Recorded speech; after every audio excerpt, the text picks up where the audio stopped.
Hello students, তোমাদের সবাইকে Surajit Manna creations চ্যানেলের পক্ষ থেকে সুস্বাগতম। আশা করি তোমরা সকলে ভালো আছো। আমি তোমাদের জন্য এই ভিডিওটিতে তুলে ধরেছি 2024 সালের ফাইনাল পরীক্ষা অর্থাৎ থার্ড ইউনিট টেস্টের জন্য ষষ্ঠ শ্রেণীর পরিবেশ ও বিজ্ঞান বিষয়ের রায় ও মার্টিন প্রশ্ন বিচিত্রার 233 নম্বর পেজের 19 নম্বর সেটের পাঁশকুড়া বিবি হাই স্কুল, এই স্কুলে যে প্রশ্নপত্রের সেটটি রয়েছে সেই সেটের সম্পূর্ণ সমাধান করছি।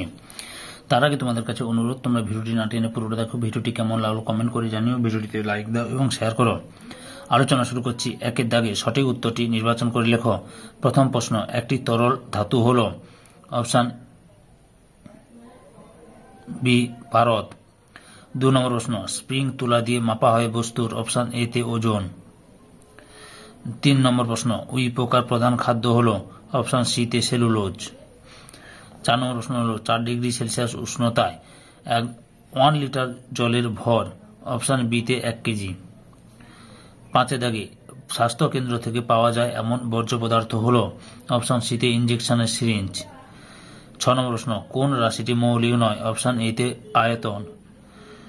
7 নম্বর প্রশ্ন, বাংলার কীটপতঙ্গ বইটি কার লেখা অপশন সি তে গোপাল চন্দ্র ভট্টাচার্য। 8 নম্বর প্রশ্ন, পৃথিবীর সবচেয়ে বড় প্রাণী হল অপশন ডি তে নীলতিমি। 9 নম্বর প্রশ্ন, জলের রেশম যে ধরনের উদ্ভিদ সেটি হল অপশন সি তে শ্যাওলা। 10 নম্বর প্রশ্ন, প্যানথেরা টাইগ্রিস কার বিজ্ঞানসম্মত নাম অপশন বি তে বাঘ। 9 নম্বর প্রশ্ন, মানুষের হাত কোন শ্রেণীর লিভার অপশন সি তে 3য় শ্রেণীর লিভার। তারপর 12 নম্বর প্রশ্ন, স্পর্শহীন বল হল অপশন ডি তে ওজন। 13 নম্বর প্রশ্ন, সি এ যে মৌলটির চিহ্ন তা হল অপশন বি তে ক্যালসিয়াম। তারপরে হচ্ছে 14 নম্বর, একটি চৌম্বক পদার্থ হল অপশন এ তে নিকেল। 15 নম্বর প্রশ্ন, প্রদত্ত কোনটি জটিল যন্ত্র অপশন সি তে সেলাই যন্ত্র। 16 নম্বর প্রশ্ন, এসআই তে উষ্ণতার একক হল অপশন বি তে কেলভিন। 17 নম্বর প্রশ্ন, প্রকৃতিতে মৌলের সংখ্যা অপশন সি তে 94টি। 18 নম্বর প্রশ্ন, ঢাক বাজলে যান্ত্রিক শক্তি রূপান্তরিত হয় অপশন সি বি তে শব্দ শক্তিতে। 19 নম্বর প্রশ্ন, অক্টোপাসের পর্ব হল অপশন বি তে মোলাস্কা পর্ব। তারপর 20 নম্বর প্রশ্ন, তড়িৎ প্রবাহ মাত্রার একক হল অপশন সি তে অ্যাম্পিয়ার। তারপরে 21 নম্বর প্রশ্ন, ঢেকি শাক হল এক প্রকার অপশন সি তে ফার্ন। 2 দাগে অতি সংক্ষিপ্ত উত্তর দাও। প্রথম প্রশ্ন, হ্যাম্প ব্যাগ তিমিরা কিভাবে নিজেদের মধ্যে যোগাযোগ রাখে সুরেলা গানের মাধ্যমে।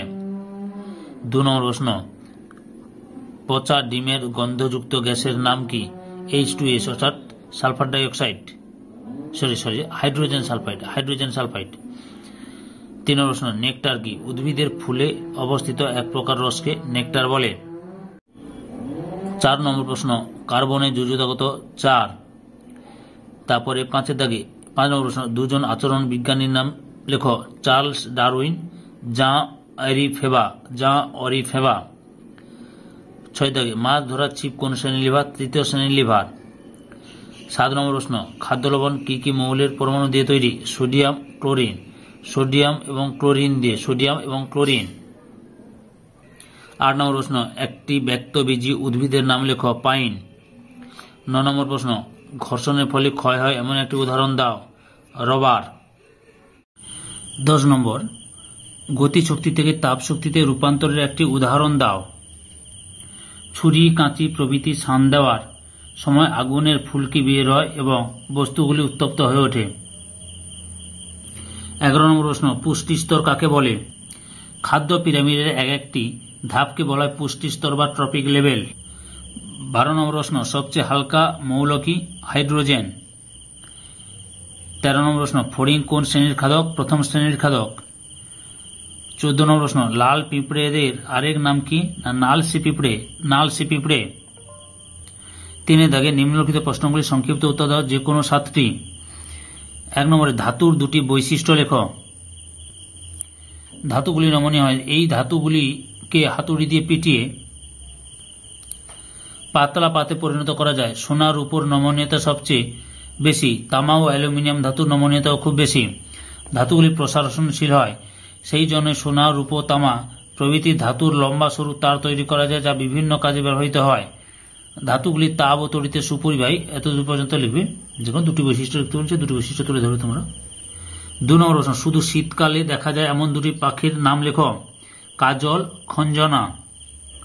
3 নম্বর প্রশ্ন, প্রাথমিক রাশি কাকে বলে, উদাহরণ দাও। যে রাশিগুলি গঠন করতে অন্য কোনো রাশির প্রয়োজন হয় না, অর্থাৎ যে রাশিগুলি পরস্পর নিরপেক্ষ এবং যে রাশিগুলিকে উপযুক্তভাবে ব্যবহার করে অন্যান্য রাশিগুলিকে গঠন করা যায় তাদের মৌলিক রাশি বা প্রাথমিক রাশি বলে। উদাহরণ দৈর্ঘ্য, ভর, সময়, উষ্ণতা, তড়িৎ প্রবাহ মাত্রা ইত্যাদি। যে লিভারের এক প্রান্ত আলম্ব থাকে এবং অন্য প্রান্তে বল প্রয়োগ করা হয় এবং দু প্রান্তের মাঝে কোনো বিন্দুতে ভার বা বাধা কাজ করে তাকে দ্বিতীয় শ্রেণীর লিভার বলে।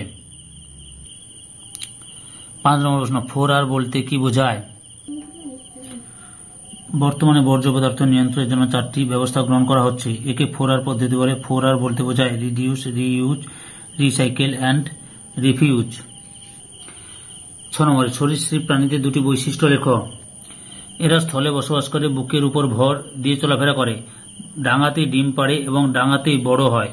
দেহ শুষ্ক আঁশ দ্বারা আবৃত থাকে। এদের দেহ 3টি অংশে বিভক্ত, মস্তক, গ্রীবা, দেহখণ্ড। এছাড়া এদের দেহে পেছনের অংশ লিজে পরিণত হয়। এদের 2 জোড়া পা থাকে। প্রতিটি পায়ের নখরযুক্ত 5টি আঙুল বর্তমান। ব্যতিক্রম সাপ বা পাবিহীন সরীসৃপ। 7 নম্বর প্রশ্ন, লিভার কাকে বলে?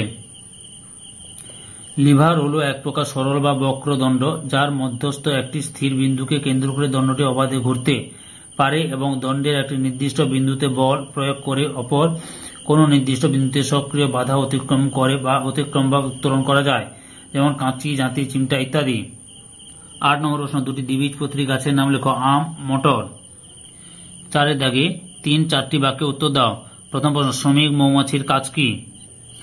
এই যে 8 নম্বর প্রশ্ন এবং উত্তরটি লক্ষ্য করো। শ্রমিক মৌমাছির কাজ লক্ষ্য করো। ফুল বই নিয়ে গিয়ে পরাগমিলন সাহায্য এতদূর পর্যন্ত লিখবে। 2 নম্বর প্রশ্ন, শৈবাল ও ছত্রাকের মধ্যে 3টি পার্থক্য লেখো। লক্ষ্য করো, শৈবাল এবং ছত্রাকের মধ্যে পার্থক্য, তার মধ্যে তোমরা যে কোনো 3টি বা 4টি পার্থক্য তুলে ধরো বা সবগুলো পার্থক্য তুলে ধরতে পারো। 3 নম্বর প্রশ্ন, তিমিরা কখনোই পুরোপুরি ঘুমায় না কেন? এই যে 89 নম্বর প্রশ্নের উত্তরটি লক্ষ্য করে লিখে দেবে। অংশ জেগে থাকে এতদূর পর্যন্ত লিখে দেবে। ওকে। 4 নম্বর প্রশ্ন, লিভার ব্যবহারের সুবিধাগুলি লেখো। এই যে লিভার ব্যবহারের সুবিধাগুলি দিয়ে হিসেবে একে কাজে লাগানো যায়, এতদূর পর্যন্ত লিখবে। এখান থেকে এতদূর পর্যন্ত লিখবে। 5 নম্বর প্রশ্ন, মিশ্র ও যৌগিক পদার্থের মধ্যে 3টি পার্থক্য লেখো। পার্থক্যগুলি দেখো, 1, 2, 3, 4, 5টি পার্থক্য দেখাচ্ছি তোমাদের। এই 5টি পার্থক্য তুলে ধরবে।